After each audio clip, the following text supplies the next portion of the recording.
দুপুর গড়ালেও মাঠে খেলা নেই, সিদ্ধান্তের অপেক্ষায় পুরো ক্রিকেট আঙ্গন। আজ কি তবে সমাধানের ইঙ্গিত মিলবে, নাকি অচল অবস্থা আরো দীর্ঘ হবে? এই টান টান পরিস্থিতিতেই আজ বৃহস্পতিবার জরুরি অনলাইন সভা করে বাংলাদেশ ক্রিকেট বোর্ড। সভা শেষে সিদ্ধান্ত হয় ক্রিকেটারদের দাবির মুখে বিসিবি পরিচালক এম নাজমুল ইসলামকে অর্থ কমিটির চেয়ারম্যান পদ থেকে অব্যাহতি দেওয়া হবে। বোর্ডের একটি সূত্র এ বিষয়টি নিশ্চিত করেছে, খুব শিগগিরই আনুষ্ঠানিক ঘোষণা আসার কথা।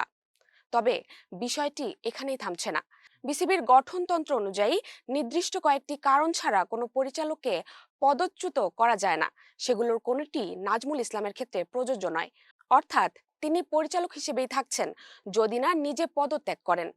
এই সংকটের শুরু গত সপ্তাহে জাতীয় দলের সাবেক অধিনায়ক তামিম ইকবাল ও ক্রিকেটারদের নিয়ে তার মন্তব্যে। কোয়াপ তখন তীব্র প্রতিক্রিয়া জানায়, আসে ম্যাচ বাতিলের হুমকি। এর জেরে বিপিএল এর ঢাকা পর্ব শুরুর দিনই অনিশ্চয়তায় পড়ে। নির্ধারিত সময়ে ম্যাচও শুরু হয়নি। এখন দেখার বিষয়, এই সিদ্ধান্তে কি ফিরবে মাঠের খেলা।